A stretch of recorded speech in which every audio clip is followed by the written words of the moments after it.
I read a Harvard Business School study years ago about the more women in senior executive positions, the more profitable the company is long term.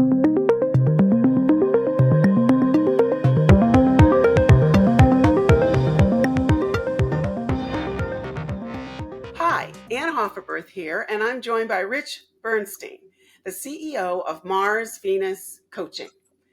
So, Rich, tell us what the topic is for today. It's a really good topic. And I think people like to talk about, do women actually belong in the boardroom? Is that something that's accepted today? Is it something that's better for the company or worse for the company? I've heard both sides of that coin, Anne.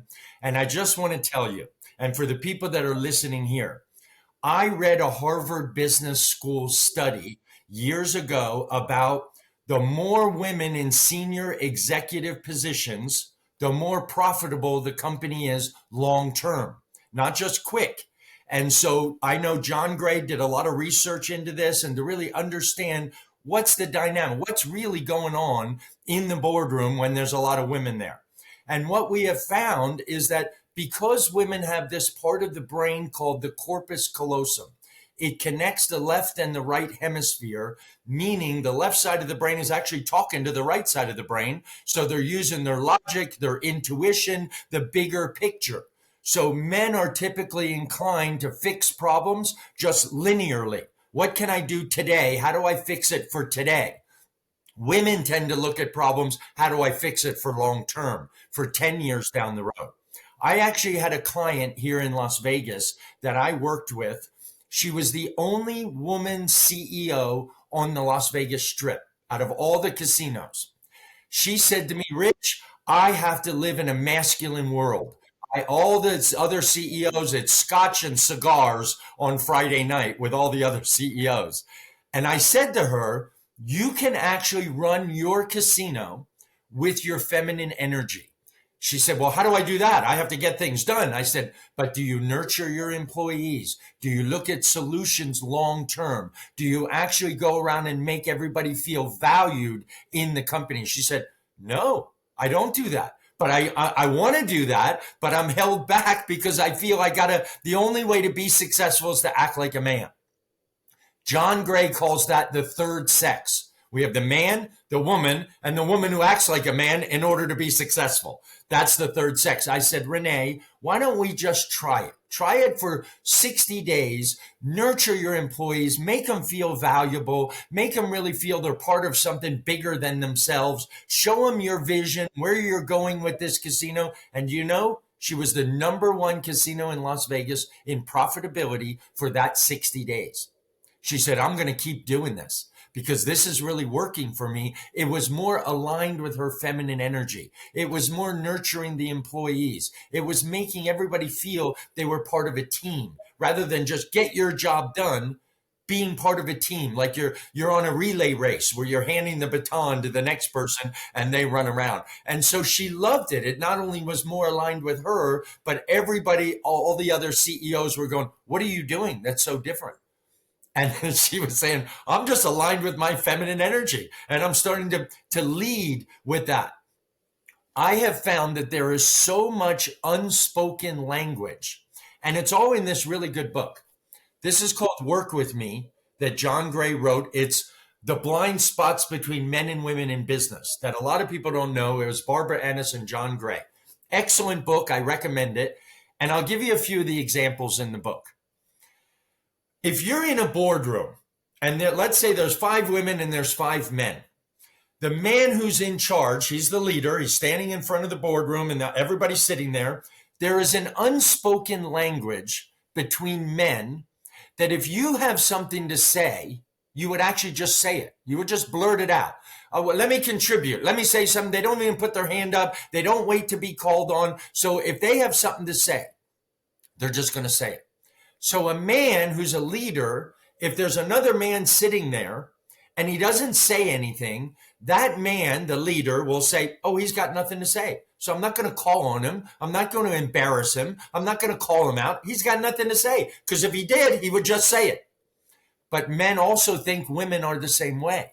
So they don't call on the women. They're just sitting there. The women are actually waiting to be called on. Anne, what do you think?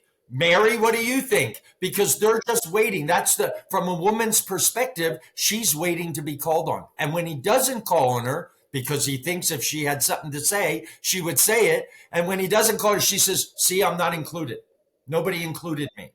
So they feel in the boardroom that they're not being included. And the leader feels, I'm cutting them a break because I'm not calling on them. Because if they had something to say, they would say it. There's so many examples in this book like that were just completely misunderstood. It's a blind spot. I know in my office, Monday morning, I'm in there talking to the other guys about the football game on Sunday. We're in the break room. I'm getting coffee and we're talking about the football game. And a woman walks in. Guess what the men do? We stop talking because she's not interested in football. So what does she think? I'm not being included. They're not including me. It's not an inclusive environment. So it's so interesting to me that these little things can make such a difference in the work environment. Do women belong in the boardroom? Yes, but we have to know these nuances so that we have the most productivity. Nobody's feelings are hurt. Nobody's thinking I'm not included. I mean, these are just such powerful tools of the differences between how men and women see the exact same scenario. And I see it every day in corporate. And I try to teach that every day in corporate. And I just want them to get the best out of the people because I think women and just as I guess it's all, everybody's going to hear this, but I was going to say my wife is my secret weapon in business because I can go to her and say, what are your thoughts? And she looks at the bigger picture. She takes her time to think about it. She might talk to other women about it and get a consensus. And then she'll come back and go, this is what you should do. I can take my masculine energy, my linear thinking, my results oriented, task oriented, and add it to her bigger picture thinking, adding her intuition and her, memories and everything. Men just don't think that way. And so to me, it's such a powerful tool. If women went to men and got that linear thinking and men went to women and got that, what we call fractal thinking and could see it, and combine those, we would have better boardrooms, more productive boardrooms, more women would rise to that level. In fact, I just came back from Saudi Arabia. We had a franchise expo there, and I was talking to a lot of the men and a lot of the women, and I don't know if a lot of people know this, but Saudi has what's called the 2030 initiative, where they are promoting women empowerment, women in leadership, women in entrepreneurism. So all of that is now an initiative because they've never done it before, which is why Mars Venus fits into that, ballywick, because it's something that truly can change that entire culture. Because in that culture, women stayed home. Women were not allowed to walk outside if they weren't accompanied by a man. Women were not allowed to drive until a few years ago. So the culture is really changing. We're a step ahead, but we're still archaic in our thinking that, you got to be a man to be that leadership position. And I don't believe it. I think that when we look at politics, even look at the countries that have had women in leadership positions. They do very well. Look at the men that are still in that archaic kind of thinking. And I'm not getting down on men or women. I just think we're not using it enough as a superpower. Terrific. I really enjoyed that. I must say that one of the things I had to learn as a woman in the boardroom was that thing you brought up called delegation. As a woman, you think you have to do it all yourself. You're used to, they said bring home the bacon and make the dinner, and you try to do everything. And I finally realized that I watched my counterparts, and they were very good at finding the guy who did it best and giving him. And I started to think maybe it's because they played team sports more than women did. They knew, give the ball to John. He's going to make the basket. Right.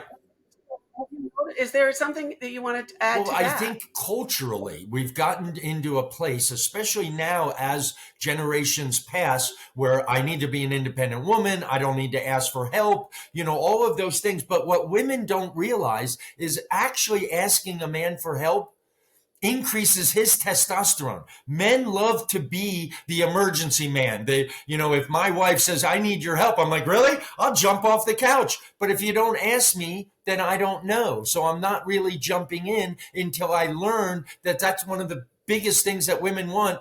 If you're sitting around a table at a dinner party and the woman who's hosting the party gets up to take the plates to the kitchen, what does every other woman do?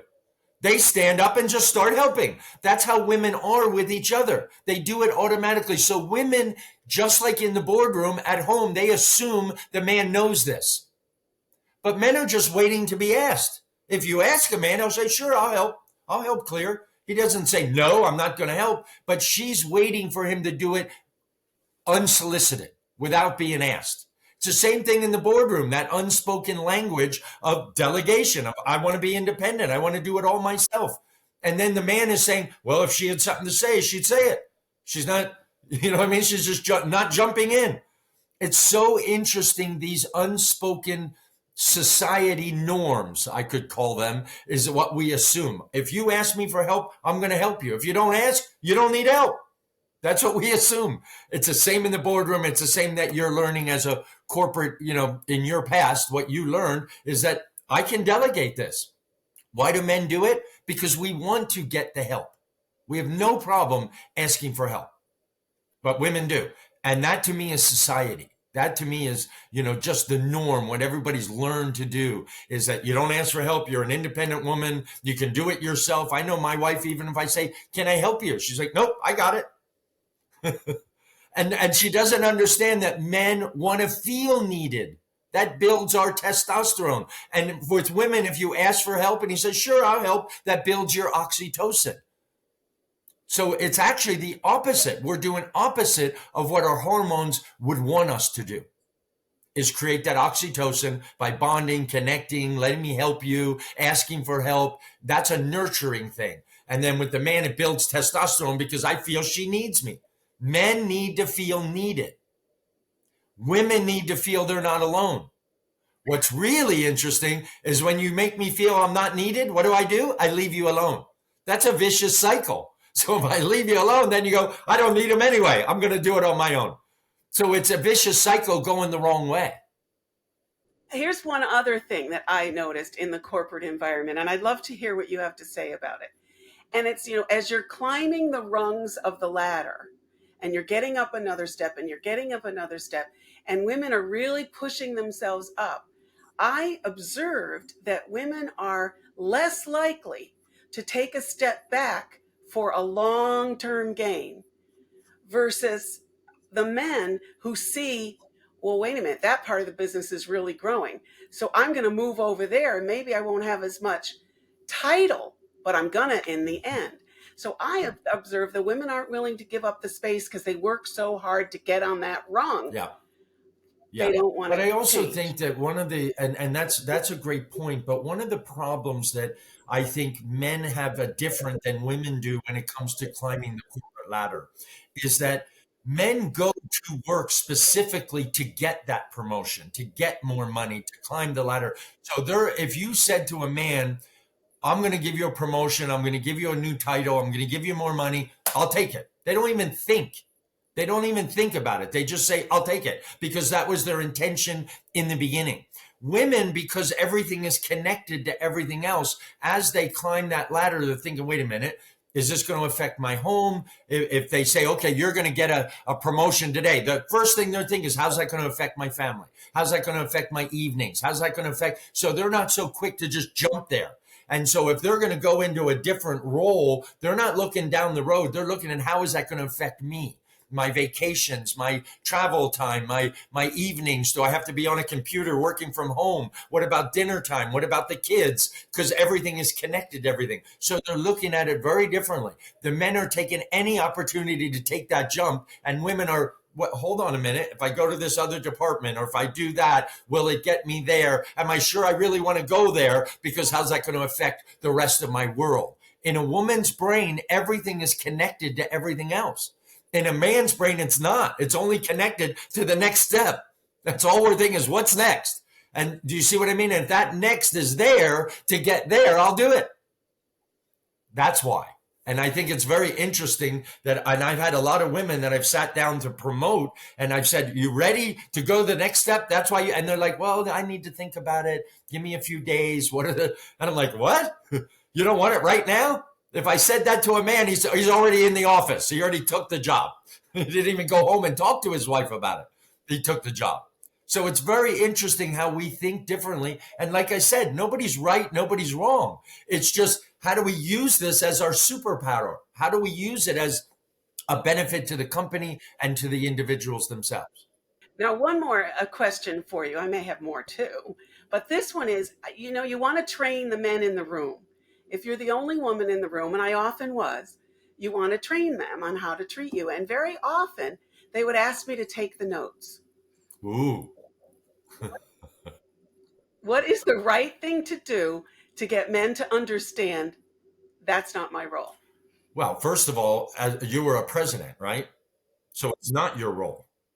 So what I would do, because men love lists, men, because we think linear, is I would have, the way I would handle that is I'd have an agenda. I'd have who's taking notes on the agenda. I would have how we're going to distribute the notes, when we're going to distribute them, rather than saying, oh, I don't do that. You take the notes. It's all written out ahead of time. And the agenda is given to everybody what we're going to cover in this meeting, what's our expectation, and who's going to take notes, and when are they going to be distributed. So I think that doing that in writing is critical as opposed to saying it, because then it's an offensive kind of thing. You offended me. Now I'm going to offend you back. I don't take notes. I'm the president of the company. Do you know what I mean? But that assumption, that's why I don't even call my assistant a secretary. She's my senior advisor. That's what I actually call her, because that's how I look at her. She's my senior advisor. Steph, what do you think I should do? I don't get her to take notes. I get my other assistant to be her assistant for that day. Right? And that's all in writing. Even though they're two women, I want the women to work for each other. And so I'll make that very clear in the agenda before I send out the meeting. The Very good. That's a good way to perspective, I handle it. never knew that happened. You know what I mean? I would be offended if I were in your role. Go, no, I don't. Why would you assume that? But you can't say that because they're a leadership team as well. So you don't want to offend back. Great point. Yes. And then I feel for the men in the room working with women because there's so much fear about saying the wrong thing to be interpreted as um, being sexual or imposing themselves. And so they kind of lost the ability to compliment, to praise the women, and they'd like to. So, how do they That's do that really, really successfully? interesting, especially nowadays. There's so much on both sides of the spectrum between the feminist side of it and then the other side where men think, those roles would be more for a woman. So I really think especially in a boardroom where they're all supposed to be senior thinkers. Do you know what I mean? And making that coming from the top leadership down is we can be open, we can be honest. I encourage that. But again, there's that unspoken language between a man and another man that if you had something to say, you'd say it. So when there's other women in the room, how do reach out and say to that woman, well, what do you think? But to the man, you're keeping yourself quiet. Do you know what I mean? I think it's important to understand both sides of that coin. That's why this book is critical. Do you know what I mean? Because you can really learn all the nuances of how a woman would interpret that very different than a man. Just like when a man shuts up, getting coffee when a woman walks in the room because she's not interested in football and she feels not included. He actually felt I'm doing her a favor because she doesn't want to talk about football. So his heart was in the right place, but he didn't know gender intelligence. It's the same thing here. Do you know what I mean? You have to really understand that a compliment without crossing a line to say, Ann, you look great today. Your hair looks great. I love that outfit. The earrings are special without crossing a line. Do you know what I mean? Where I think that in every company, the culture has to come from the top of, who does what? What does he do or she do to encourage that open and honest communication without crossing a line of sexism? That's a tough subject, especially now. Do you know what I mean? With fluidity and LGBTQ and identity and sexuality, and you know what I mean? There's such a broad spectrum. It's kind of interesting. When I was in the Middle East, some of the women are covered completely. You can only see their eyes.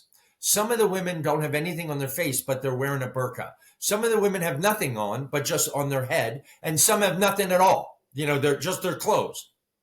So I remember asking one of the women, some women came up and gave me a hug. Some put their hand out, and some you can't touch at all. I said to them, how do you know? As a man, how do I know? And their answer was, which is the same answer here, is you'll know. And within one day, I could tell. The ones that you don't, that stood like this and nodded their head, nice to meet you, I could tell. The ones who put their hand out, I could tell. The ones who went like this, I could tell. They wanted a hug. It's the same thing here, is where can you go before you cross a line? I think you can tell. You know what I mean? It's what's your intention? If I say you look great today, I'm not coming on to that person. I just want them to feel good about, they look great. You know what I mean? They dress for success. So as a human, when you're crossing that line, and that's what you need to abide by. The same thing as their cultural differences, it's the same thing here. Yeah. And the thing that I enjoy most about John Gray and working with you is the fact that this is not philosophical. This is not some one person's point of Right. view. This is actually science and research. And John has studied this. Can you share a little bit more about that expertise? Well, and I'll give you a few examples because it is true. It's not just his observations. One example is we have this in the back of our brain called the amygdala.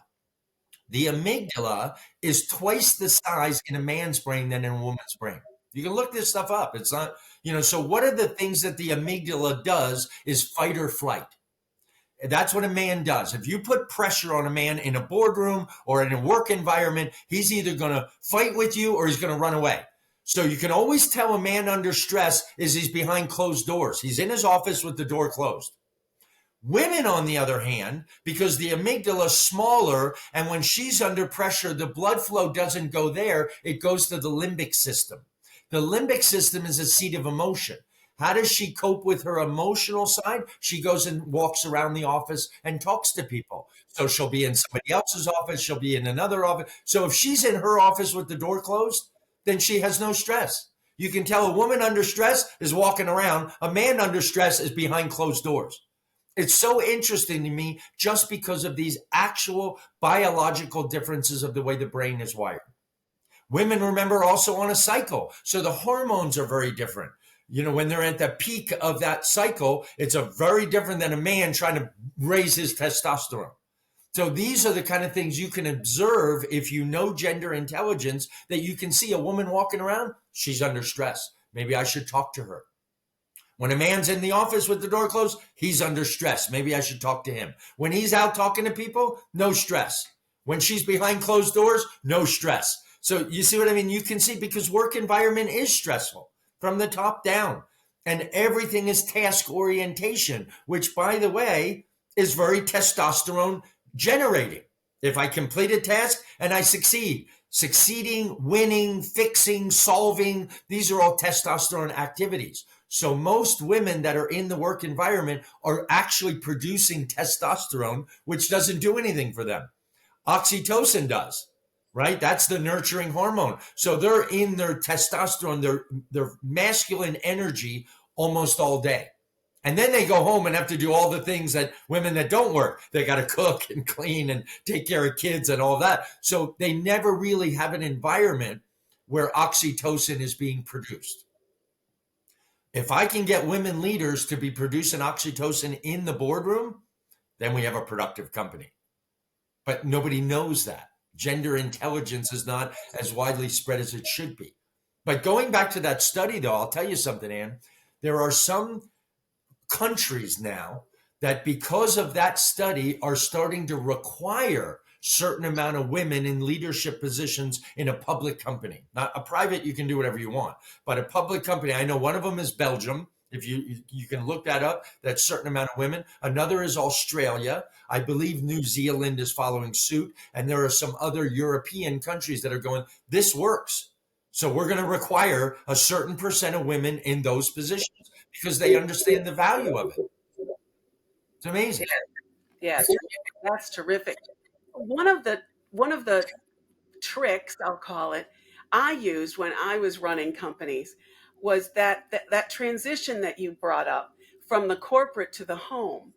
And so I'd be driving home all juiced up from everything that happened all day at work. And what I started doing is recording the things I wanted to remember, the things that were important, the person I needed to address, all these things into my phone, into my device, so that I'd have it in the morning to juice me back up. But when I got in the house, I was done with it. So I could come in the house and not bring Right.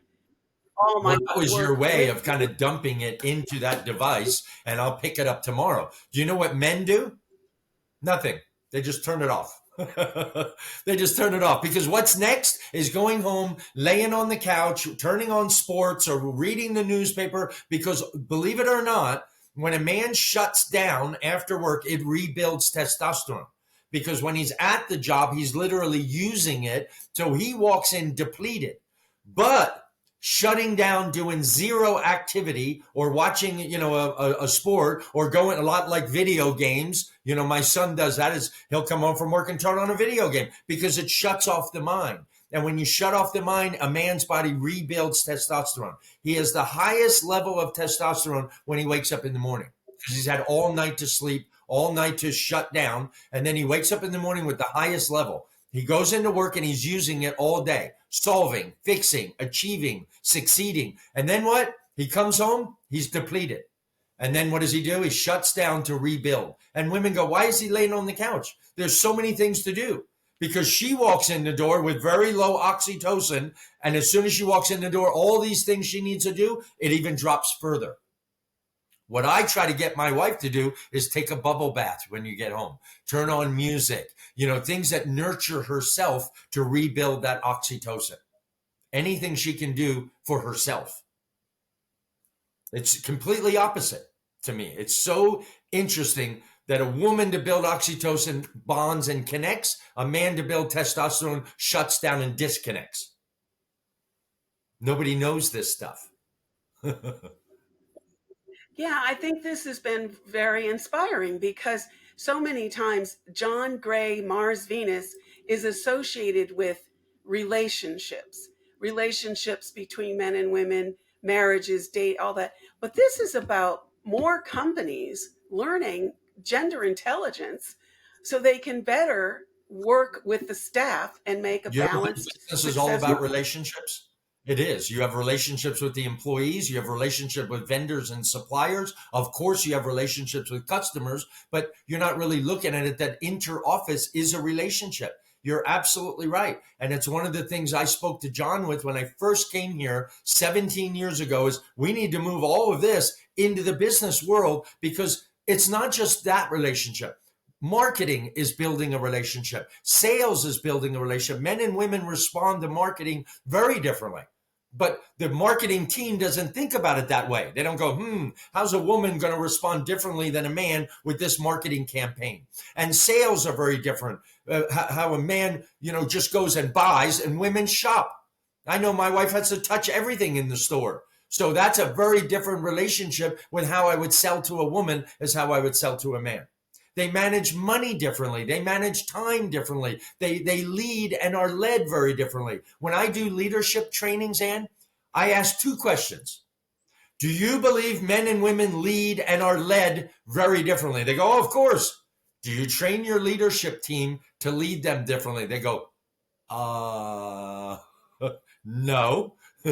Two question close. You know what I mean? Same with sales. When I do gender intelligent sales, do you believe men and women buy differently? I get a resounding, of course.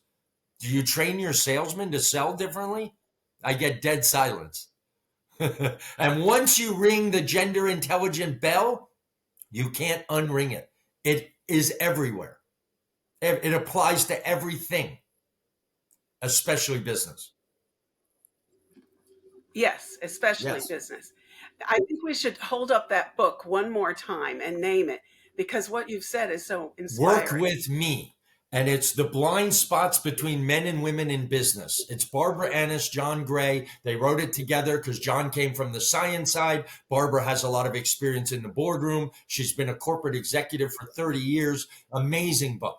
Great examples, great understanding, great science behind everything to really understand why a woman acts like this and why a man acts like that. And like I said before, there's no right or wrong. There's just how do we use this to make the company better, lower the attrition rate so people stay longer, increase profitability, everybody's harmonious. These are all critical in business, and you can't do it without gender intelligence.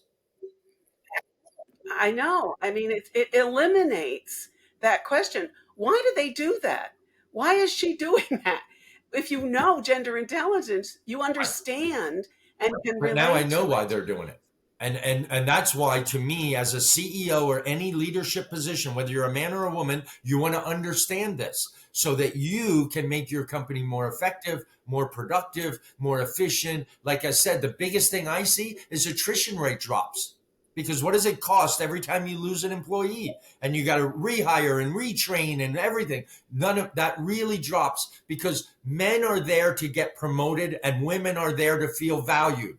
Yes, of course, they want the check, but it's not about the money as much as being part of a bigger team, being part of something bigger than me, being part of something where I feel valued. I'm a valuable part of a team. Men don't care about that. I don't want to be valued. I want to be a CEO with more money.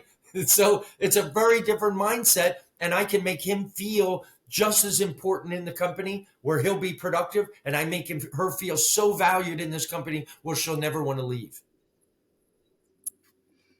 Well, my biggest takeaway from this conversation is that women don't have to be more No, masculine to be successful in the boardroom. What is the big takeaway you want someone to get from this the conversation? biggest thing you want to do is just be aware of it. Do you know what I mean? Be aware of it. I think most people, especially in business, we run on autopilot. Business owners, not just corporate executives, but you're running, a rat race. You're literally running. So you're not thinking. And what I think John's overall message is just recognize the differences. That not one is right or wrong, not one is superior, not one is better than the other. No, we're all equal, but we're different.